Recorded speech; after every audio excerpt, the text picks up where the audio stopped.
contingencias de reclamación sobre contingencias profesionales. Primero, por si había alguna pregunta que antes querían, estaban aquí un par de mozos, no dio tiempo. Cardiel tenía que marcharse al médico con la chica. Sí, entonces la pregunta sí que Sí, Daniel. Lo último que ha comentado era sobre el tema de las mutuas, que nos ha quedado en el aire de porque las mutuas hasta ahora lo que hacían un poco era adelantarnos pruebas médicas, darnos facilidades para así hacerse con el control de las bajas, y la finalidad lógica es intentar que las bajas duren menos. Uno de los datos más importantes por qué se usan las mutuas es que si una baja por la Seguridad Social, la media es 33 días, por la mutua son 20. O sea, con ese dato está claro cuál es la finalidad de las mutuas: ahorrar dinero a la Seguridad Social, porque al final el dinero sale de nuestros impuestos y sale de la Seguridad Social. El presupuesto de las mutuas es de la Seguridad Social. Las mutuas no pueden tener beneficio, que esto ya lo hablamos el otro día.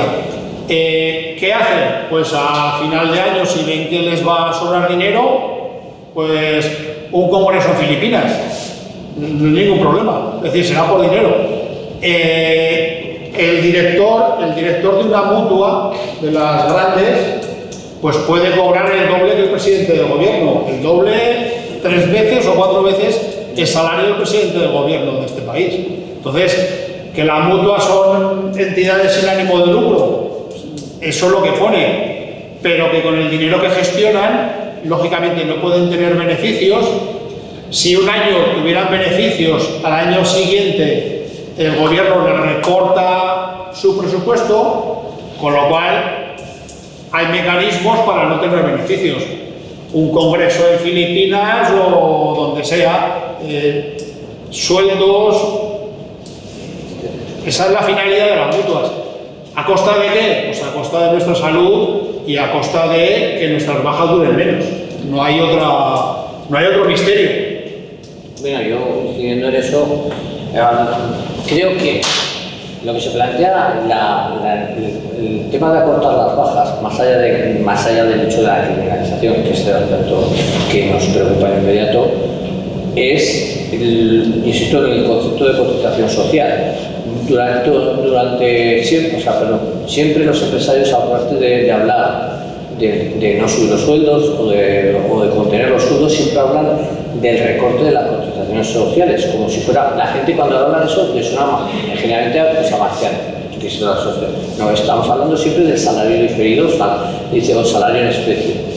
Entonces, el objetivo, como ellos plantean, si nosotros contenemos lo que llamamos las contingencias, tanto profesionales como comunes, las hacemos que sean menores, justificamos de alguna manera también de forma indirecta de que no es necesario tener esas cotizaciones porque no hay que otorgar X prestaciones. Eso es lo que, eso es el mensaje que mandan con ese tema. O sea, es decir, si no hay situaciones de incapacidad temporal, no hay que dar prestaciones para eso. Por tanto, si no hay que dar prestaciones, no es necesario que yo como empresario tenga que cotizar tanto. Hay que recordar que eso, fundamentalmente la cotización les corresponde a los empresarios. Nosotros pagamos una parte mínima, un 4 y pico % de la cotización. Entonces, ese es el planteamiento que lleva. Pero ya digo, pero más allá todavía de eso, lo que subyace siempre es el convertir un derecho al descanso, a recuperarte de la lesión o enfermedad que padeces, a convertirlo en lo que ha sido desde el punto de vista empresarial siempre, que no sea un derecho, sino una concesión que yo como empresario, mira qué bueno soy, que te voy a dejar un tiempo para que te recuperes. No, es un derecho. Como tal, un derecho universal, el derecho universal a la salud tiene que prevalecer sobre cualquier criterio economicista. Entonces ahí es el tema, sobre todo, insistir, no puede haber nunca jamás un interés altruista, ni mucho menos solidario, de aquel que tiene un interés de clase distinto. Al fin y al cabo, estamos hablando de eso, de empresarios. Si nosotros tenemos necesariamente un conflicto de clase, de lucha de clases frente a lo que serían sus intereses. Eso hay que dejarlo claro, de que no puede ser, de partimos de una premisa falsa. El tema ya ha dicho Pedro, ya también ha hablado de eso, de que en realidad no son buenos gestores, porque en realidad ni siquiera tienen que hacer lo de Filipinas, entre lo que se reparten entre ellos, los sueldos disparados y luego que les han pillado, dice, pues eso, de mariscadas, etcétera, etcétera, ¿sabes? Nos ha cortado un pelo. Ahora parece que disimula un poco más, pero es que estamos hablando que se han repartido, que ahora son nada, o sea, han pasado a ser prácticamente 5 grandes mutuas. Antes eran 100, hace apenas nada, eran 150. Ya se han quedado en prácticamente nada. Y seguramente es probable que en un momento determinado sean 2 o 3, o lo que sea, un oligopolio directamente. Pero vamos, se ha fusionado porque en la fraternidad un grupo inversor compró la fraternidad, a la vez compró lo que era FredMap, que ahora se llama de otra manera, y ha fusionado unas cuantas mutuas y creo que es el grupo más... Sí. Está por encima de Asepello. Sí, por encima de más. Sí, es uno de los grupos más grandes. Y curiosamente, eso es una duda que tengo que consultar, acaban de firmar un convenio colectivo donde han recogido para los trabajadores del servicio de prevención, han recogido el contrato de relevo, cosa que hasta ahora era para la industria manufacturera. Pero en el consorcio acaban de firmar un convenio colectivo y una de las cosas que han firmado es el contrato de relevo. ¿Cambio de qué? No, que se acogen al contrato de relevo en las mismas condiciones que estamos en industria. Algo curioso.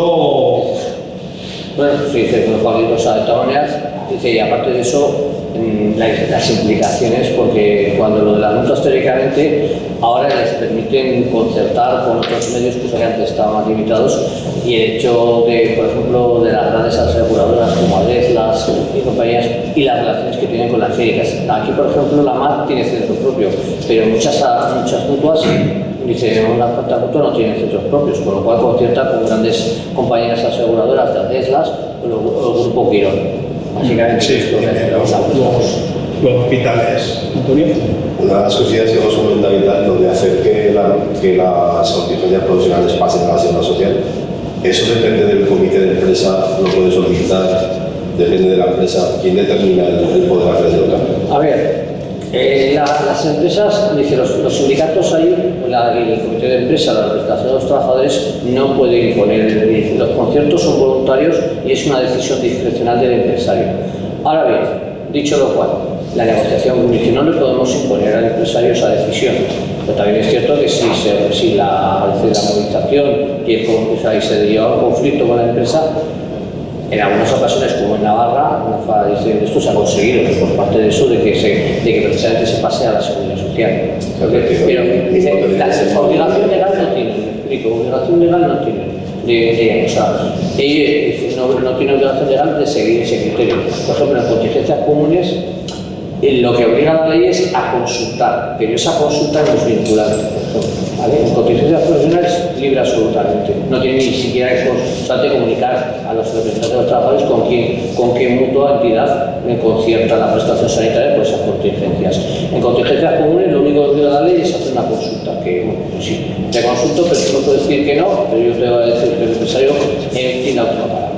Pero, insisto, la cuestión es un mecanismo que debería articularse, pero como creo que aquí el problema, como he dicho anteriormente, debería ser que existiera una conciencia más colectiva, más amplia, no solamente de nosotros y de otras organizaciones, sino más colectivos, de plantearnos qué sistema sanitario estamos queriendo. Porque cuando estamos hablando de las agresiones, de lo que está pasando en Madrid, de lo que está pasando en Valencia, eso nos debería concernir a todos, la defensa del derecho a la sanidad pública y universal. Y aquí estamos diciendo que tiene que cambiar. Por ejemplo, en el caso de las administraciones de la administración autonómica, que en ocasión hemos tenido de hablarlo con la Junta de Sanidad, que está ayudando, con lo que ha ocurrido, yo mientras estaba secretario de Salud Laboral, convoqué a los sindicatos de sanidad, de administración pública y de enseñanza, convoqué para plantearles que si querían hacer algo al respecto de que la MAZ era quien les daba la cobertura por contingencias profesionales. Es decir, una administración pública concertada con una entidad privada. En caso de sanidad sangrante, porque lo explican en algunas ocasiones unos trabajadores sanitarios que atienden a un trabajador, si ellos mismos sufren se cortan con el bisturí, se caen en la escalera, tienen que ser asistidos por la mano. Además con resultados más que nefastos, porque en la campaña yo tuve la oportunidad, estuve en unos casos llevándolos, es algo absolutamente demencial. Cuando esa situación hace 20 años no existía.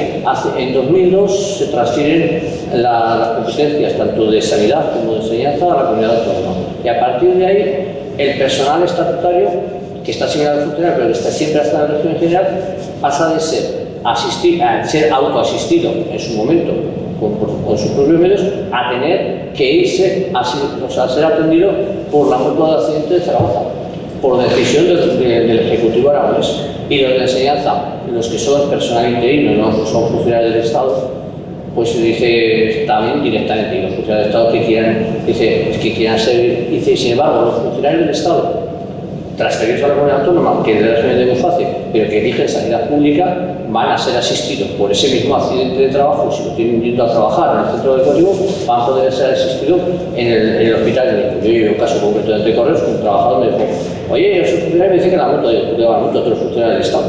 Tú exiges que te atiendan ahí en el hospital médico y te van a atender, porque es así, porque está contemplado. Sin embargo, ese mismo facultativo que le atendió, si se hubiera caído por la escalera, no se hubiera tenido que ir a lo que sería la mutua a la mano.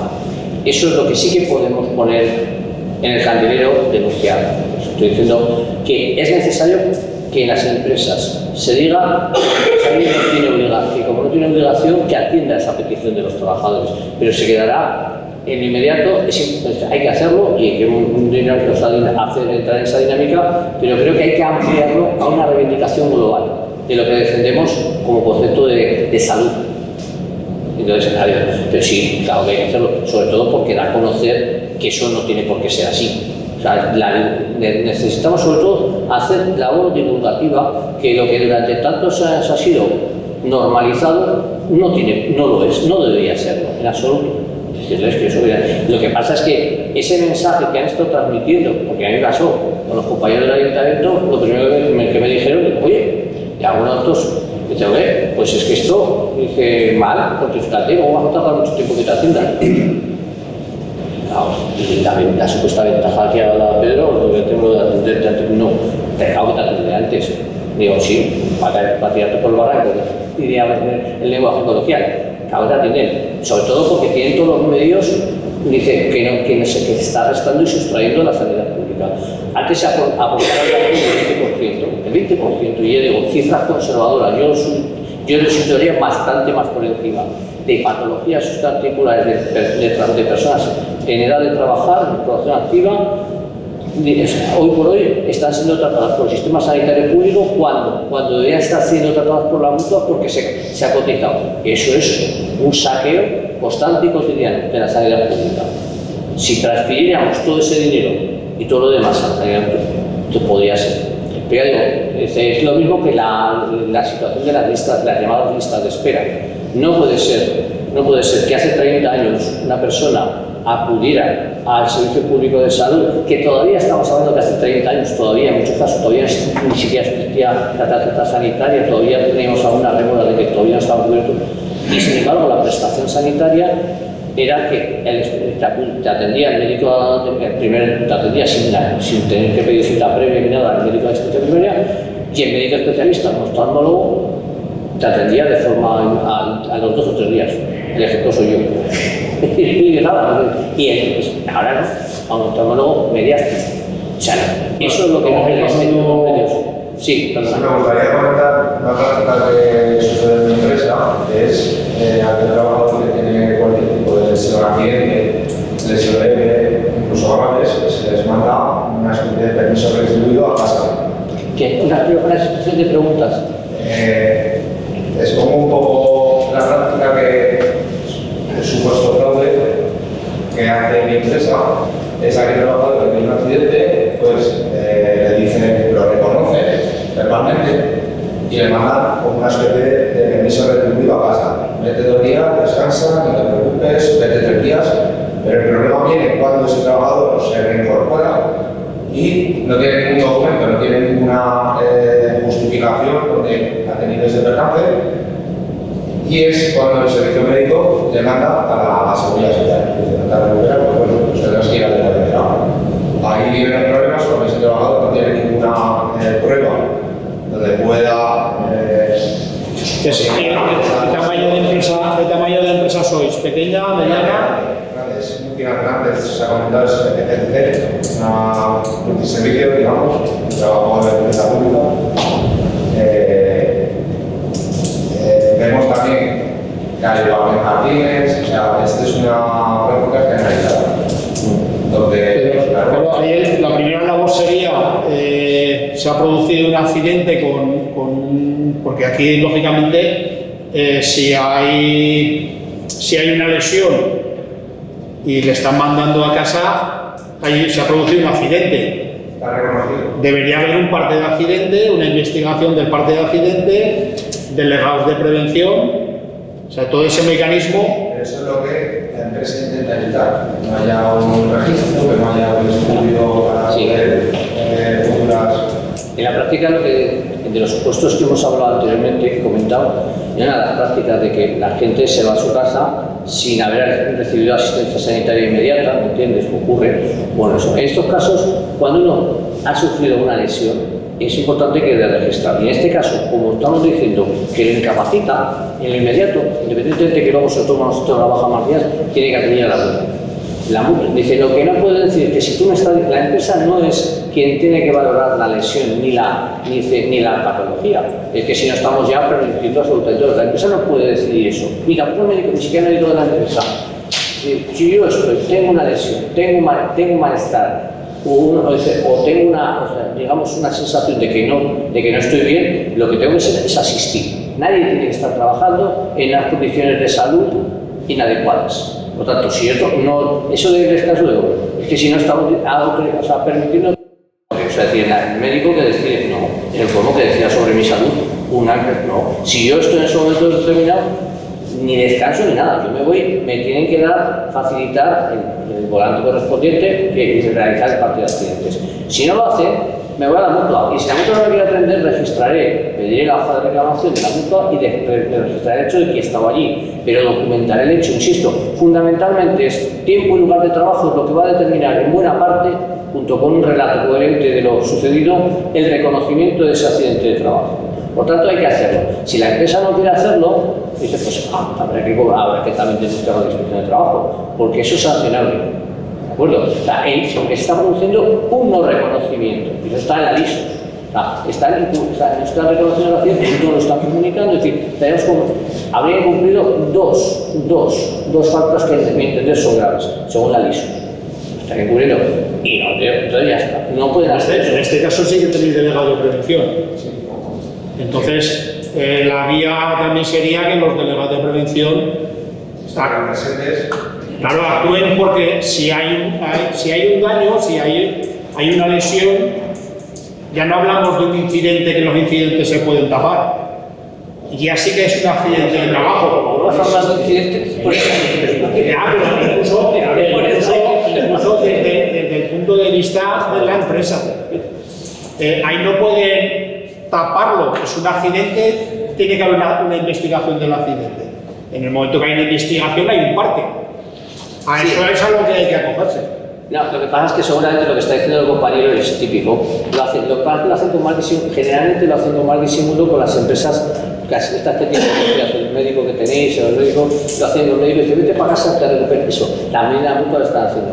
Pero sobre todo, la finalidad de esto, primero, es que lo que es un accidente que no existe, no es siniestralidad. Eso es no reconocer los accidentes. Sí. Porque aunque en estos momentos se ha eliminado el accidente, en este caso, para lo que cuentas, tiene cierta entidad porque reconocer que esa persona no puede seguir trabajando. Y a partir que no puede seguir trabajando, eso es un accidente netamente con baja. Y yo siempre digo que la baja la tiene que emitir, si una persona está por trabajar, que emita en el parte de baja, por accidente. Porque casi cuando estamos hablando de accidente, además no hay ninguna pérdida económica. En lo inmediato, pues te reconoces, ese día está cubierto y al día siguiente a partir del 75% de la base reguladora. Por tanto, una persona que está impedida para trabajar, hay que pedir que expidan el parte de baja a través de la mutua, obviamente, en este caso. Entonces, hay que exigirlo Y la función del delegado de prevención es denunciar esto, o sea, decir, aparte de eso, herir y denunciar. Si la empresa no rectifica de inmediato, la inspección de trabajo la denuncia. Y eso sí que es una denuncia que tiene, o sea, posibilidades reales de que la empresa le sancione si continúa con esa línea. Entonces yo digo, pues, sí. Jorge, porque esto ya salió este tema y comenté que en la empresa que estoy yo también sucede lo de que tengo los días a casa descansar. Yo como delegado de prevención, a la hora de poner una denuncia, si el trabajador no ha recibido parte del accidente y el trabajador no va a testificar, puesto que ha cedido a irse 3, 4, 5 días a su casa a descansar, ¿qué poder o qué puedo hacer yo, independientemente de que ponga la denuncia o no? ¿A dónde va a llevar eso si no hay testigos, no hay documentación, no hay nada? A ver, lo que debe suceder de esto, si no hay un entiendo que la denuncia vía inspección de trabajo, el inspector tiene que reunirse con los delegados de prevención. entiendo que sí. Y lógicamente se debería personar en la empresa y indagar si ha habido un accidente o no ha habido. Claro, que sería mi palabra o la palabra de los delegados de prevención contra la empresa. En ausencia de ningún documento y ningún testigo, etcétera, etcétera. A ver, ¿Entiendes por dónde voy? Sí, no, yo te entiendo. El otro día, hablando aquí, que estaba yo detrás, él dijo que en su momento allí habían denunciado por el mismo tema. Y de hecho, al comentario conmigo, tenías que denunciar. ¿Con qué? Esa es ¿con qué? el problema es... Hay dos variables. Una es que inspector os toca, que hay de todo en la inspección, y la otra cuestión es que la denuncia sea lo más veraz posible. Y si los 3 delegados de prevención, o 4, no sé cuántos delegados estáis, 3. Si los 3 delegados de prevención, que sois uno de cada sindicato tal, yo entiendo que el inspector tiene que indagar un poco más. Incluso podríais pedir el registro de trabajo de esa persona que la han mandado a casa. Si vosotros vais a turnos, vosotros lleváis una rueda y sabéis en cada momento qué personas están o tienen que trabajar.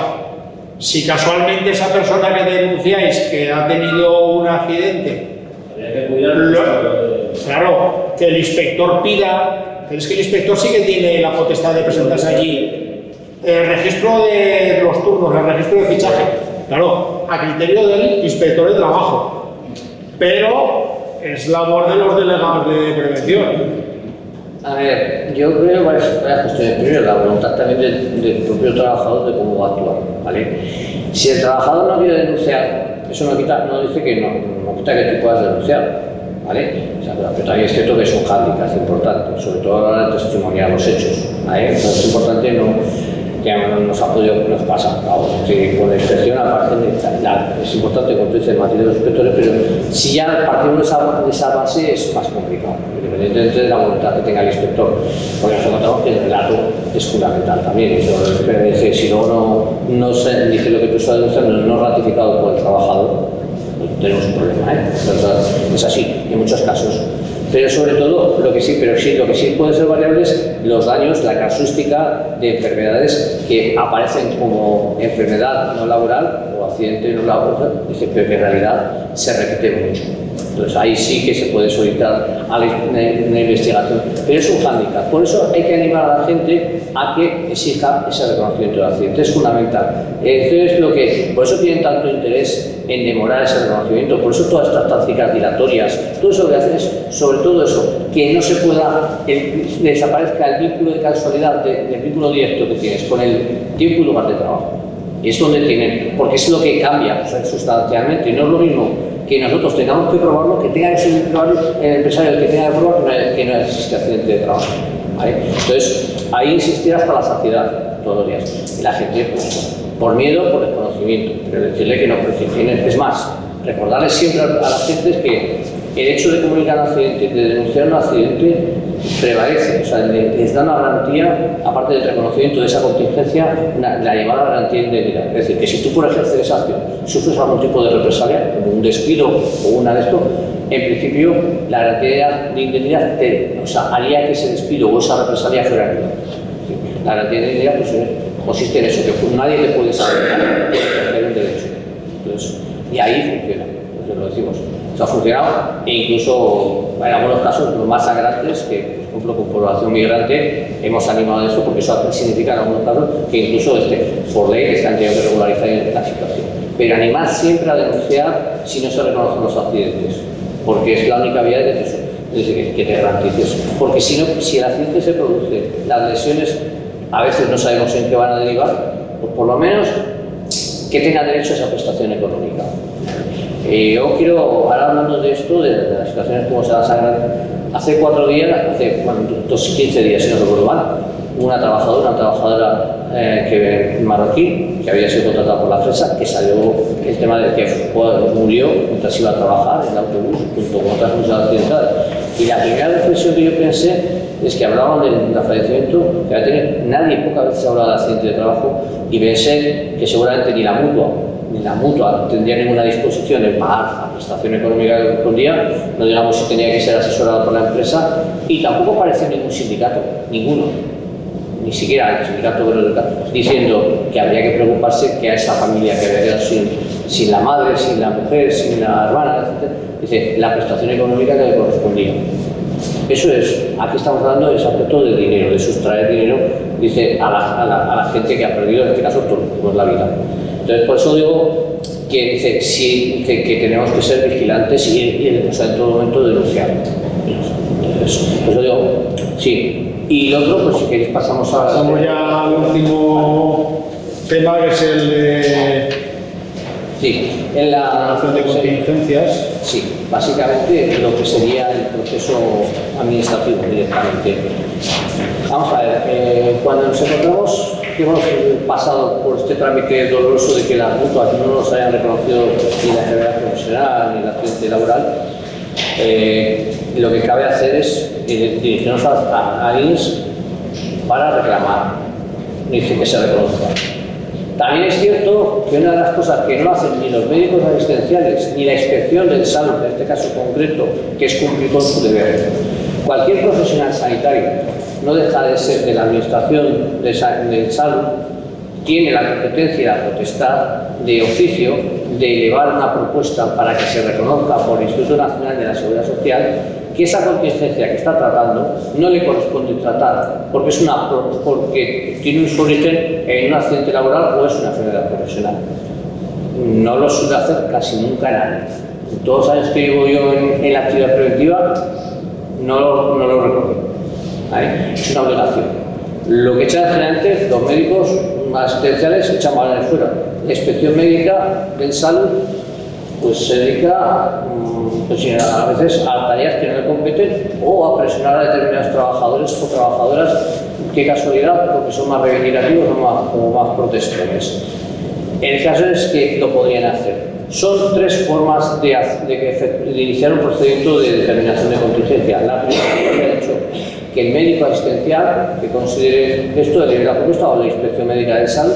La otra, que el INS de oficio, una vez que también ejerce los controles de asentismo de la baja, tanto antes del año como posteriormente a cuando tiene que conceder, dice la prueba o los diferentes controles que tiene oportuno, decida a la vista de su expediente que el origen de esa patología es laboral y por tanto inicia ese procedimiento, o el propio interesado, que es en la práctica totalidad de los casos cuando te ves obligado. Es decir, no tendría que ser. Hemos también, vuelvo a repetir, otra vez reiterarnos, es que se ha dado normalizado algo que no debería ser. Es decir, tendría que ser las instituciones las que hicieran todo el trámite, no que se le impone una carga adicional a la persona enferma, a la persona lesionada, que tiene que hacer esta reclamación para reconocer un derecho que le pertenece. Entonces, eso, ya digo, el inicio son estas 3 fórmulas, pero que quede claro que son de las 3 fórmulas.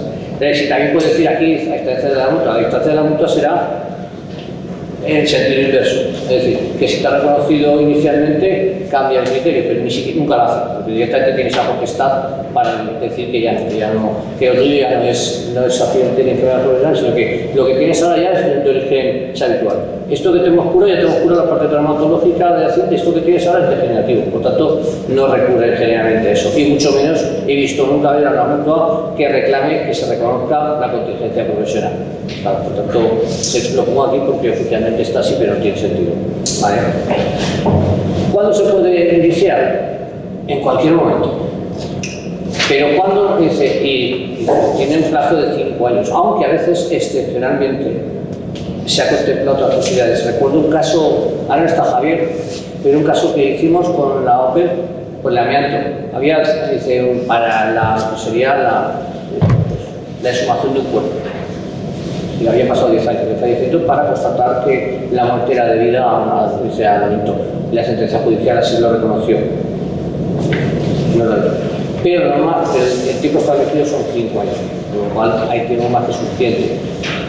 ¿Por qué digo que en este caso es una de las pocas reclamaciones que hay que modular cuando se va a hacer? ¿Por qué lo digo? Porque el problema que nos encontramos si exigimos una patología que va a tener una evolución larga o cuando menos a medio plazo, yo no soy partidario de acelerar ese procedimiento. ¿Por qué? Porque teóricamente la resolución puede llegar pronto, aunque en este caso está llegando un año después, pero ante el riesgo de que la patología se alargue el proceso de recuperación, nos encontramos con que si finalmente el IS nos da la razón, volvemos a estar en manos de la mutua. ¿Y qué ocurre cuando volvemos a estar en manos de la mutua? Porque la mutua vuelve a tener la potestad de dar el alta. ¿Cuántas veces estime oportuno? Por tanto, cuando viene mucha gente y quiere hacer la reclamación de contingencia, yo les digo que depende de su patología y la duración prevista, que no hay que correr, porque ya tenemos 5 años para hacer la reclamación, no vamos a ir nunca generalmente a los 5 años, pero no necesariamente la vamos a hacer en lo inmediato que uno coge la baja, que es mucha gente viene y dice, oye, es que me descuenta más, y yo siempre les he dicho lo mismo. Aquí lo que prevalece es garantizarte que vas a recibir la mejor asistencia, que no vas a estar de nuevo en manos de la mutua para que te vuelvan a adelantar y volver a tener que hacer un recurso. Por lo tanto, hay que ponderar la situación al respecto.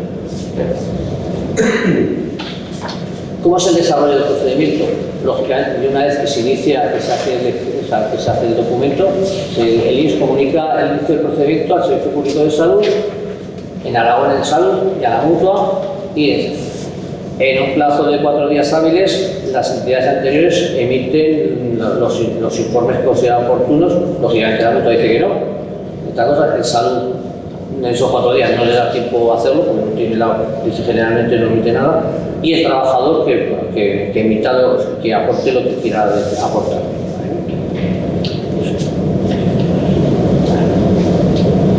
Lo que sí que es importante es las alegaciones del trabajador, en la cual cuando te transfieren tienes 10 días hábiles para hacerlos, dice, para hacer las alegaciones. En el impreso, yo pensaba, no lo hemos impreso, o sea, no lo hemos no lo hemos imprimido. En el impreso aparece un recuadro muy pequeñito. ¿Dónde está el impreso? ¿Dónde se puede buscar? Es que yo te lo he mandado en el documento. Es un impreso, te lo he mandado. El impreso de determinación de contingencia, es un impreso. Pero por donde lo pasado, ¿no? Dice, sí, yo creo que te lo había pasado. Te lo había pasado. Yo si el correo o el impreso te lo había pasado. Bueno, el impreso, determinación de contingencia, impreso. Impreso. El impreso aparece en un recuadrito muy pequeño, como muchos formularios. Entonces yo lo que digo es que no hace falta que la gente lo haga en este. Entonces puede utilizar perfectamente una hoja anexa y decir, pues ahí apuntarlo. Pues tiene que considerarlo. Pues ahora mismo lo imprimo. Bueno, ¿aquí? Claro que no. Sí, lo tienes, vale, sí, ¿Listo, no? Sí, dice determinación exactamente, sí.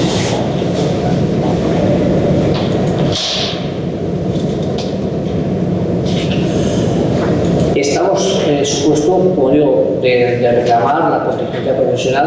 Obviamente, para reclamar la contingencia profesional tenemos que partir, parece elemental, porque a veces la gente no lo entiende así, piensa que hay que haber generado una baja previamente por contingencia profesional, o sea, común. Lo normal es que la mutua no te reconozca inicialmente la patología o que en un momento determinado la mutua te dé el alta y pasas y como estás recuperado, recurras a tener un médico asistencial para que evita una baja por contingencia común. En cualquier caso, lo que estás reclamando es que todo ese periodo de baja por contingencia común debe ser reconocido a todos los efectos como contingencia profesional, tanto si desde un inicio o cuando la mutua ha decidido darte el alta.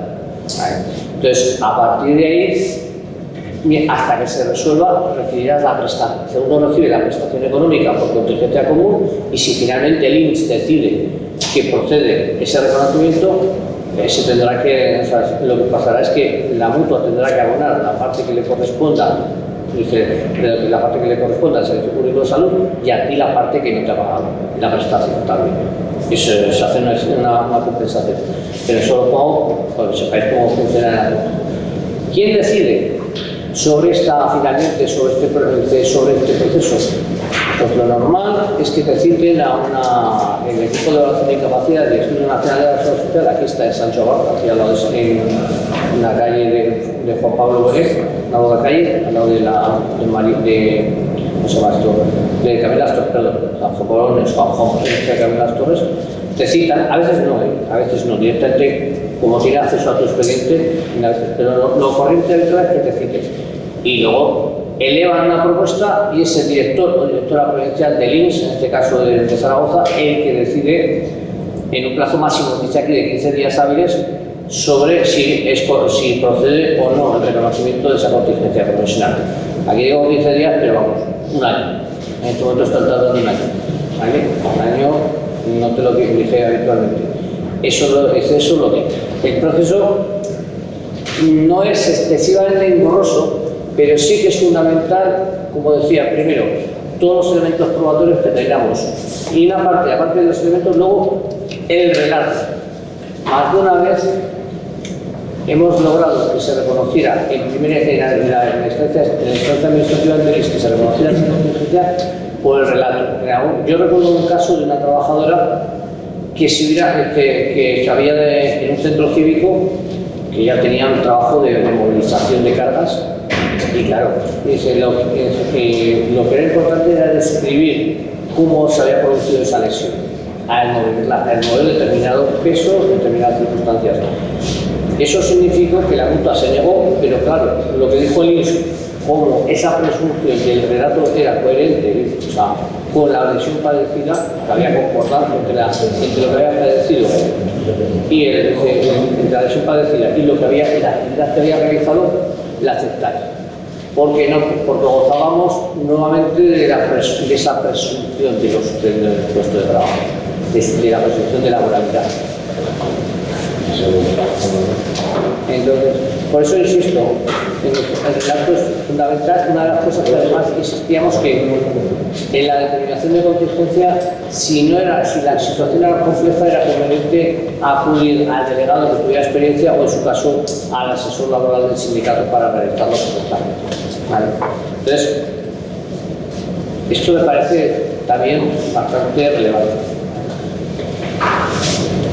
Como digo aquí, ya se me ha adelantado, lo de los documentos que tiene que aportar uno, pues el impreso que le han dado, el DNI, o en su caso la tarjeta de extranjería, y luego si consideres algún elemento que pueda ser más relevante, pero poco más. La cuestión fundamental es documentar todos los hechos. Es decir, y en el caso, por ejemplo, de la cuestión de la patología, pues es obvio que si yo me reconozco inicialmente, en el caso de que me haya reconocido inicialmente, que es muy habitual, la mutua, la contingencia profesional, y me dé el alta, si a continuación, sin solución de continuidad, al día siguiente de darme el alta, estoy de baja por contingencias comunes por la misma patología, hay que entender que se debe reconocer esa contingencia profesional y será más fácil de reconocer.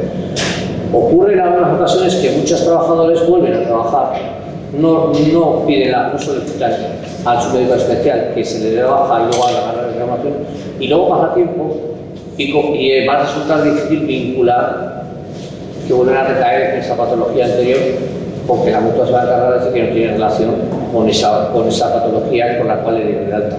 insistimos, si uno le da de alta y no está en condiciones, dice, por mucho que el médico de la mutua te haya mandado a trabajar, yo recomiendo que se vaya a su médico de cabecera y solicite que le den la incapacidad permanente, que no intente probar a trabajar, porque no merece la pena, y lo que va a conseguir es que finalmente se agrave la lesión y al final pues no le reconozcan como contingencia profesional. Por eso es más difícil para la mutua, dice que es más difícil para la mutua negar que hay una continuidad entre el alta que ellos dieron y la baja que emite el sistema público de salud, y a su vez el INS viene vinculado por esa decisión de que en salud un médico asistencial ha decidido que tú en esa fecha que te había dado la mutua tú no estás para trabajar. El INS, aunque tenga un criterio muy restrictivo, se ve bastante obligado a reconocer esa contingencia como profesional. ¿Alguna duda de lo que he explicado? Yo tuve que enfrentar una situación que es que sin hablar en plata, me jodí la rodilla de la empresa agachándome, metiéndome debajo de una máquina y a girar. La rodilla me dijo que no quería hacer eso y me la casqué. Informado mi responsable, él consideró que mañana estará bien, ¿para qué van a notificar esto? Y ahí empieza el problema. Pasan los días, yo intento hacer las cosas bien, me pongo en contacto con lo de prevención de riesgos, he tenido un accidente, que quiero que me pasen a la mutua, porque si no te pasan ellos, no puedes ir tú, según dicen. Entonces yo digo que tengo que ir porque estoy con la rodilla mal. Pasaron los días hasta que me inflé, y en vez de ir a la Seguridad Social, fui de cuenta propia a la mutua. Yo presenté a las 9 de la mañana un viernes y les expliqué la situación. Entonces, nosotros te atendemos encantado. Firmanos este papel y te pagas todo lo que te hacemos, porque no tengo ningún parte de accidente, no de inminente, y nosotros todo lo que quieras, estamos aquí para servir y proteger. Entonces, avisaron a la empresa que se levantó un revuelo de la leche porque cogieron al tío que le había informado yo y que se puso en contacto conmigo, y a las 5 de la tarde, que yo no había tenido notificación de ello, ya me estaba yendo al médico de cabecera, porque yo obviamente estaba en casa sin trabajar y sin justificación de por qué no estaba trabajando. Necesitaba un parte de baja. Ya me estaba yendo a buscar una baja de la Seguridad Social, yo necesitaba una baja. Me llamaron y me dijeron, venga, sí que te reconocemos la baja, el accidente de trabajo. Pero tuve que estaba yo con el papelito de hijos de puta, tuve que decir, te la firmo. Si piensas que este papel me va a tirar para atrás, de que no voy a ir por la mutua, lo siento, y firmé el papel de que yo me hacía responsable de todo lo más. Pero te lo saca y te dice, sí, hombre, claro. Pero si la empresa no te lo reconoce, te lo pagas tú todo, Traes el puto papel. Y les firmé el papel y te acojonan, te lo tiran ahí, como el que tira el 3 de triunfo. ¡Toma! 3 de triunfo. Sí, es obvio. Insisto, cuando va uno a la mutua es territorio enemigo. Y cuando el territorio enemigo es el principio, la mutua, dice mucha gente siempre la ha multado. Es que yo fue a la mutua, me trataron tan mal, la encima fue a la Seguridad Social. Todo eso no es algo, más allá de las características de los personajes concretos y propios, eso forma parte de una estrategia muy definida y muy estudiada. Es decir, es poner todos los obstáculos para que la gente considere que aquí va a ser la mutua. Dice, oye, que porque me tratan mal, no me tratan mal, dice, chico, me va a la Seguridad Social y hay que tratar mal, me tratan. Todo funciona así. O sea, todo no es algo que sean malos, ¿no? Aquí no, la maldad tiene una razón, una fundamentación económica y social. Nadie aquí, no es así, lo hacen todas las pegas del mundo. Ya digo, no es algo que sean más malos que no. Están ahí para eso y cumplir su papel, no es otra cosa. Eso como cuando yo cuando una época que acompañaba a algunos ciudadanos extranjeros a la mar, y siempre me decía uno que no pude hacer nada de esto, y me decía, pues cuando no voy contigo me tratan peor. Pues me tienes. esa es la historia, funcionan así, no es más, pero pues saben por qué funciona, porque hay mucha gente que el tema de los controles, de lo que ellos decían, uno de los argumentarios que han utilizado, es que ellos, y lo publican además en su congreso sobre el sectismo, las mutuas y las... Dice, fíjate, nosotros cuando los llamamos, empezamos a llamar, ya empieza la gente y se da de alta. La gente está cansada, agotada de que le menosprecien, de que le insulten, de que le traten mal.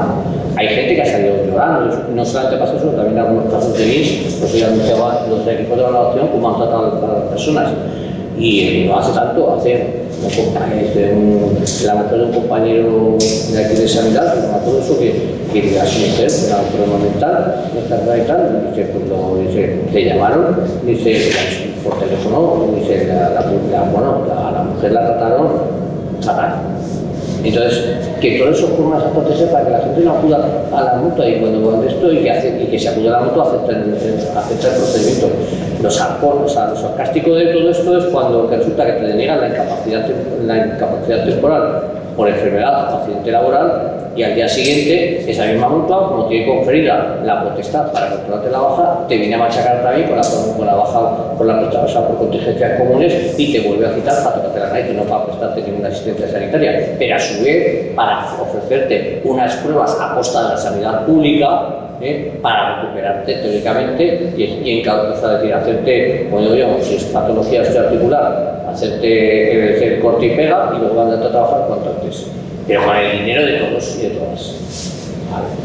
Eso es no hay por dónde pillarlo, es tal engendro lo que significa y tal agresión que yo no creo que ni siquiera cuando hablamos de las compañías aseguradoras, cuando hablamos de la privatización, que haya algo más perverso que el sistema de mutuas en España.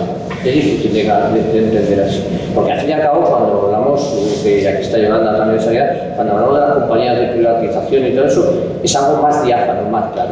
Es decir, se coge y te derivan a las compañías privadas para las contratan directamente y ya está. Pero no te lo están vendiendo como el producto de que las mutuas, como le han puesto el nombre pomposo de mutuas colaboradoras de la seguridad social. No, es una empresa privada y todos sabemos los nefastas que son generalmente. Por eso estoy diciendo, eso es lo que dice, partir de esa premisa, que no hay ninguna necesidad y que prácticamente y si seguimos así, con este último proyecto, que es la concreción de todo lo anterior, prácticamente estamos a los pies de los caballos. O sea, van a ser unas entidades empresariales las que van a decidir si tenemos derecho al descanso para recuperarnos. Y los tiempos de descanso. Una de las cosas que la gente no suele saber es que las bajas, el INS hizo un manual que lo va renovando cada X tiempo de la duración óptima de los periodos de incapacidad temporal. Entonces como hay un código internacional de enfermedades, pues algún ilustrado o ilustrada decidió poner tiempos. A los infartos de miocardio los pone 3 meses, a algunos casos, pero esto, cuando la particularidad o singularidad de cada proceso patológico puede ser radicalmente distinto. Pues todo, ¿qué dijo eso? Pues nada, todo esto que se salgan de este esquema que he hecho yo tan maravilloso, a partir de ahora ya son criminales y les dice tanto a las mutuas como a IS, les voy a estar todo el día llamándoles.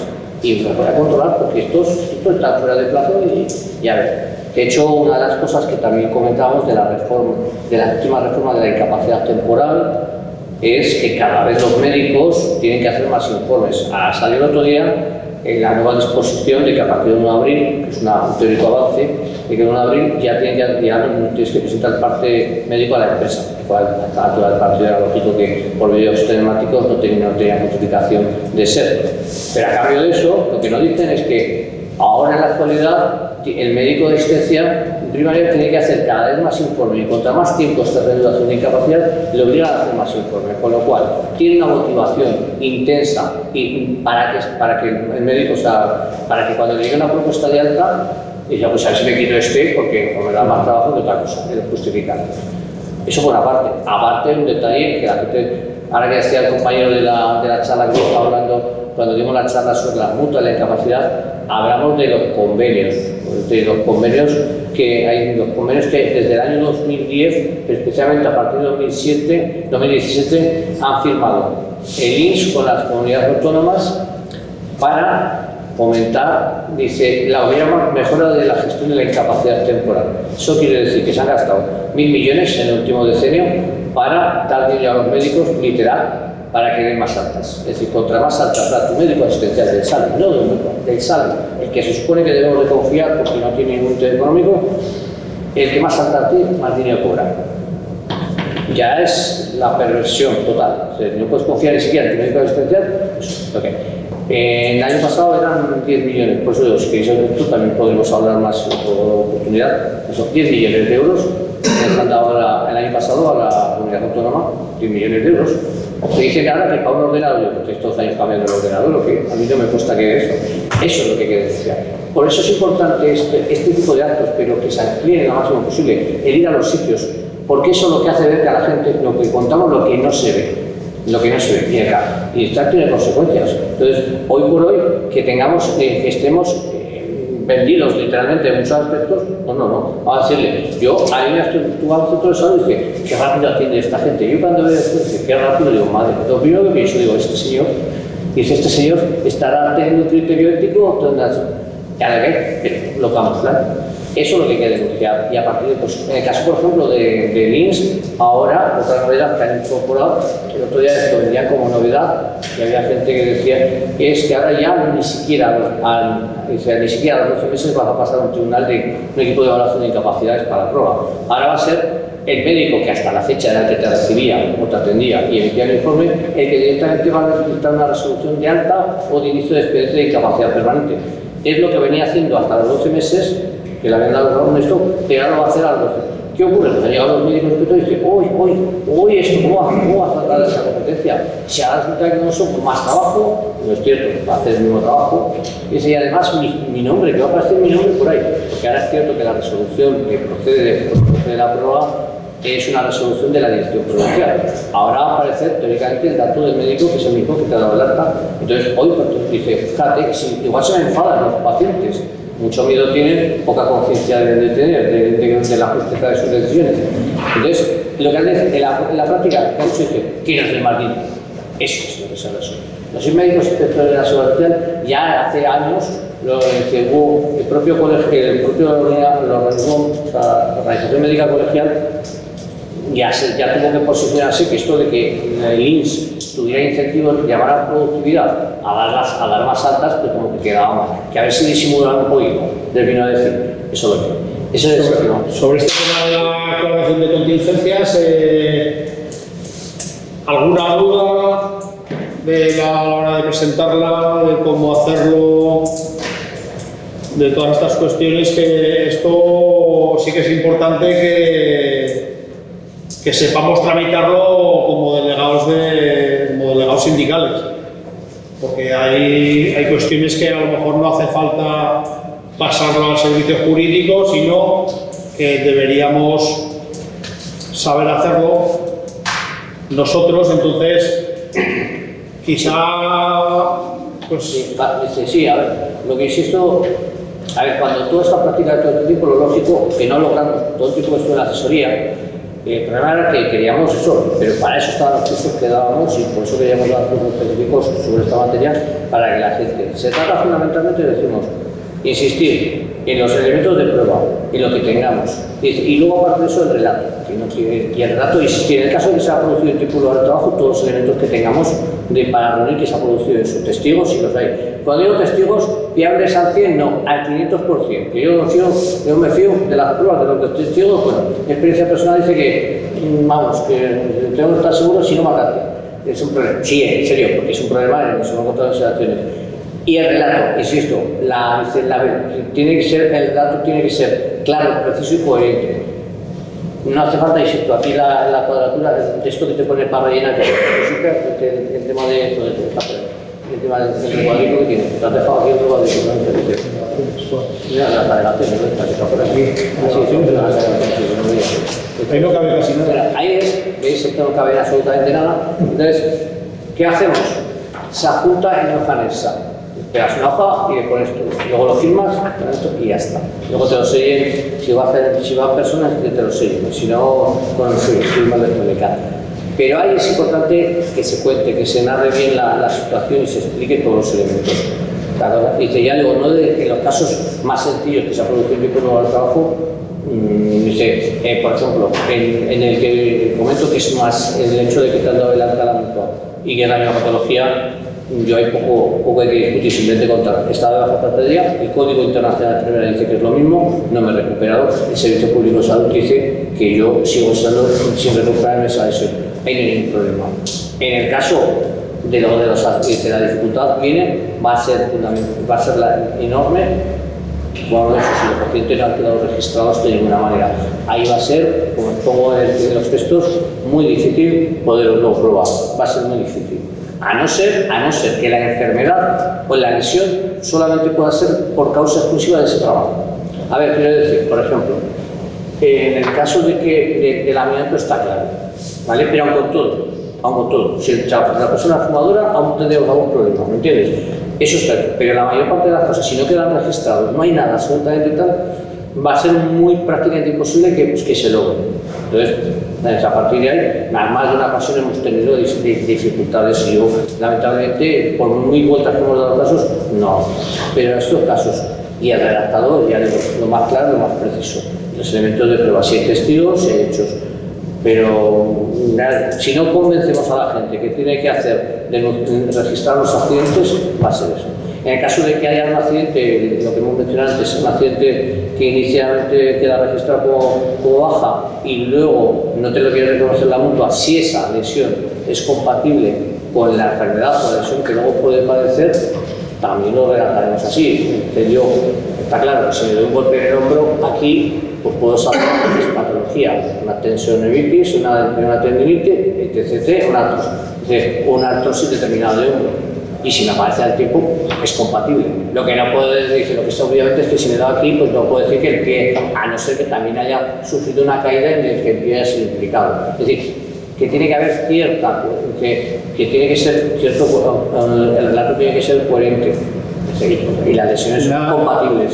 Una de las cosas importantes que hemos hablado es el tema de los accidentes que consten y que de registro, y ahí sí que hay que involucrar a la inspección de trabajo. Al final la inspección de trabajo tiene que cumplir su función, y si hay que recurrir a denuncias y más denuncias, pues lógicamente es lo que hay que intentar, y que se hagan parte del accidente de trabajo.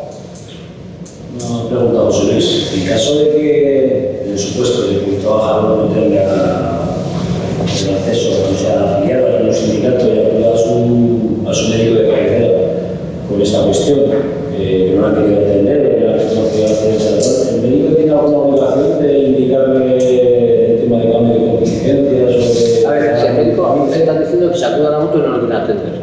No. Bueno, sí. Sin aclarar que la empresa no se reconozca el accidente o la enfermedad profesional, va con el médico de cabecera y le explica la situación. El médico de cabecera tiene obligación de indicarte qué hacer y cómo hacerlo, o... El médico de empresa. De cabecera, médico de familia. Médico de familia debería hacer. A ver, me explico, un profesional debería hacerlo. El problema que nos encontramos es que los médicos de la asistencia primaria, si yo tengo, lo que hacen es que generalmente dicen, uy, esto va a pasar en el trabajo, pero vete a la foto. Se inhiben eso. A ver, es sencillo, lo que le estamos pidiendo a un profesional de la sanidad pública es que cumpla con su papel de empleado público, aparte de médico, y su pelea es como decir, salvando la distancia, como mucha distancia con los policías, que a un policía no hace falta de oficio denunciar si ve una infracción de tráfico, ¿me entiendes? La policía municipal. Si él es consciente de oficio, lo mismo tiene que hacerlo. Si yo considero que esa lesión sola no es causa común, sino que es por un accidente laboral, es que ya lo están haciendo con otro aspecto. Por ejemplo, si yo mañana salgo aquí, cogemos la moto, vamos aquí Pedro y yo en la moto, y ya vamos a la moto, nos caemos, nos vamos a ir y nos tira el hospital clínico, el SBC, a los únicos que os hemos atendido. Pero os pasamos la factura, o la pagas tú o la paga la compañía de seguro. Porque esa contingencia le corresponde pagar a la compañía aseguradora. Pues lo mismo, sin embargo, no lo están haciendo con el tema de las contingencias profesionales. Eso es lo que no están haciendo. Quiere decir, ¿por qué eso pasa así?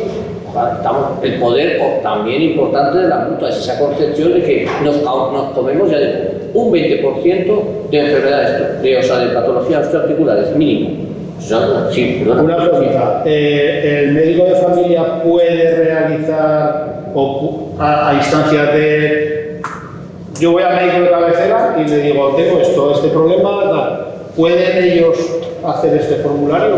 No, lo que puede hacer es, dice, mira, a ver, quería explicar también esto, hablando, el formulario, lo que tiene que hacer, no tiene que hacer el formulario, sino que él, en su facultad, lo que tiene que llevar es un informe a la Inspección Médica de Salud para decir, mira, yo estoy teniendo este paciente, he visto este certificado para decir un informe que considera que su patología es claramente de origen laboral y por tanto dice que se remita al INS para que el INS reconozca esto como contingencia profesional. ¿Puede hacer un informe? Sí, lo debe hacer. No, es que no es que lo pueda, es que lo debería hacer, que es distinto.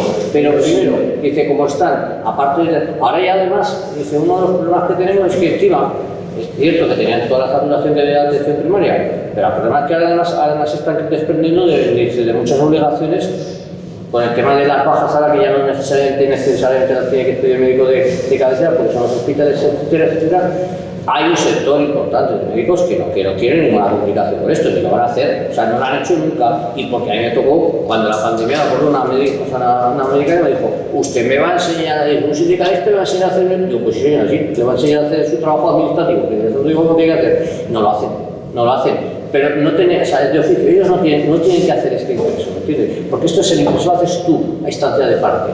Eso no, simplemente emiten el informe y si ellos emitirán el informe y la inspección médica emitirá ese informe, o sea, dictar una resolución, y se lo mandará al INS, el INS tendría obligado a iniciar el procedimiento y hacerlo de oficio. A ti, como afectado, te mandarían una comunicación por si querías alegar algo más, pero tú no tenías que hacer esto. Simplemente eso. Y sí, es evidente que si la Inspección Médica de Salud se posicionará, casi todos estos procedimientos serían. Porque es como lo de las altas. Una de las cosas que decimos con el tema de las propuestas de alta que hacen las mutuas, como han dado un tiempo de apenas 4 días para que el Salud se posicione, el Sistema Público de Salud, saben que eso es imposible.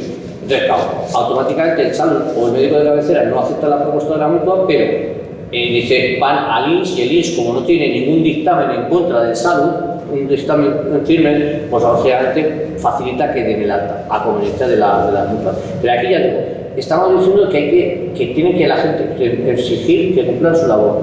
Los médicos lo más que hacen es o te mandan la multa o dicen, el paciente refiere que ha sufrido un accidente. Ya, se queda más pancho que refieres que los has contado tú y bueno, a ver, no lo creo.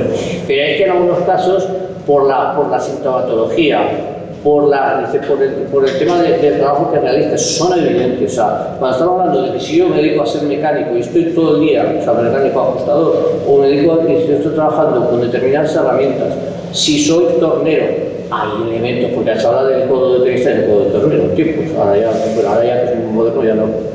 Eso sabe perfectamente, es una patología. Que si es que la inspección médica, esos mismos inspectores son los que han hecho el estudio, ¿por qué no se posicionan ya, aparte de hacer esto, sino porque no se posicionan y dicen, señores, que nos estamos comiendo, no nos tenemos que comer? Ya digo, pero si tú y yo mañana, todos los accidentes, como me ha pasado con algún familiar, que a uno había salido del hospital y se nos encuentra con la factura.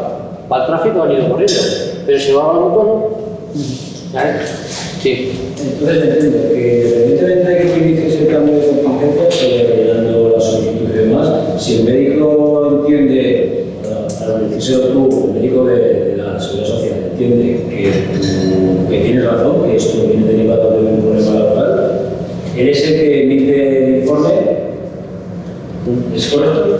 Sí, a ver, me explico. El informe lo que entiendo es que ya no sería necesario hacer la solicitud. En caso de que el médico emita el informe diciendo que es de origen laboral. Sí, claro, o sea, el médico, primero yo, en el caso de determinadas patologías, cuando ya te han llegado a la baja la mutua, lo que yo espero es que vayas, sobre todo las patologías articulares, que aunque metan el mismo parte de baja no de diagnóstico, es importante en muchos casos esperarte hasta que te reciban a un esto de especialista, porque efectos de vinculación, lo que vale es que dice el informe del especialista. Y luego para ir al, os digo que no hay que correr a veces delante para ir al INS, porque el informe del especialista es mucho más vinculante que el que puede emitir el médico de cabecera, ¿vale? El médico de asistencia primaria. Entonces, exceptuando algunas cosas. Hay algunas lesiones que, por ejemplo, yo cuando pasó lo de la pandemia se cortaron muchas cosas. Tenías un bombero forestal que, y se cortó la pandemia, pues teníamos otra urgencia. Este tenía una baja que realmente solamente había sido una semana, la reivindicación. Pues tardé un año y pico en reclamar, que me estaba desesperado. Digo, mira, nos ha tocado la pandemia por esta semana y pico, eso entiendo que te enfades, pero esto ya te lo solucionó, pero ya está. Pero en la mayor parte de los casos necesitan, sobre todo en este tipo de la graduación, en el informe, yo recomiendo siempre que haya un informe de un especialista, pero especialista de la salud pública, no de los privados, que es el problema que nos encontramos, porque el privado lo que dice... Ahí nos encontramos con un problema. Si es difícil que el médico de familia te haga un informe, que el especialista te lo haga, aún más difícil todavía. No, pero mira, te puedo contar en general con la existencia. Sí, los informes se pueden y están obligados a hacerlo. Mira, tengo un par de informes, mañana tengo una compañía de enseñanza que no está asistida por el que le correspondría asistir. Dice, entonces me refiero que, y dice, y la compañera tiene un buen informe. Yo le he dicho cómo tenía que solicitarlo, lo pone y ya está. Pero sí es cierto que, pero desde el informe del especialista lo que queremos sobre todo es que avale que la lesión es la misma y que esa lesión luego las limitaciones que le ocasionan también. Entonces lo que hay es importante, pero sí que lo emiten, es cuestión de insistir, que la mayor parte de la gente cuando dicen que no, tú le pones ahí que emitan un informe y están obligados. Aparte, que hace muchos casos, y le ponen aparte, que yo los he visto, otra cosa es cómo finalmente es el informe y la disposición que tenga, pero lo ponemos. Además, en este caso, lo único que tenemos es que describa la patología, a diferencia de la patología, más que, como no estamos hablando de incapacidad permanente, lo único que le pedimos fundamentalmente es que describa la patología y las limitaciones, pero nada más, no le compromete. Cuando dices que no son, y generalmente los enlaces, pero aquí existe, y yo digo eso, el médico, vamos, sí. Sí, los informes los tienen que hacer obligatoriamente. Se les puede pedir en la misma consulta médica o a través de atención al paciente mediante una escritura. Tienen la obligación de contestar. Sí. O sea, que el informe te lo van a hacer siempre sí o sí. Sí. Otra cosa es insistir que cuando te hagan el informe más específicamente las patologías. Sí, otra cosa es eso, cómo sea el informe, porque hemos tenido que batallar algunas dudas para que lo corrijan, pero que hay informes están obligados. Es decir, en tanto en cuanto además eso, cuando hacen un acto, pero no es porque yo sea contra, es que su propio código odontológico obliga que si tú hay un reconocimiento médico o esto el médico que te ha atendido tienes también obligado a emitir el informe médico, tanto en sitio como en instancia de parto. Bueno, pues yo creo que si tenéis alguna duda, alguna sugerencia, algo más que comentar. Y si no, creo que ahora ya entramos en la misma dinámica y yo creo que si os parece damos por... Sí, solamente una punto y ya está. Pues la gente dice, no hay que marchar sin volver como al principio. Necesitamos hacer pedagogía, divulgar, de la mayor divulgación de lo que en dónde estamos y dónde podemos esto, porque el panorama es terrible, o sea, es terrible para el conjunto de muchos trabajadores. No debería ser que esto en los sitios, en los centros de trabajo, en todos los lugares y llegar. Y me parece desde el punto de vista de la responsabilidad que tenemos como personas comprometidas desde la acción sindical en la medida de nuestras posibilidades y apelar a que todo eso, que no solamente sea evidentemente que de tener en consideración el sindicato medioambiental, que se extienda al confederal y que y otros sindicatos de aquí también tienen, porque en todas partes, porque en todas partes la gente va a sufrir las consecuencias de este actual sistema, ¿vale? Y por lo demás, gracias por venir. Bueno,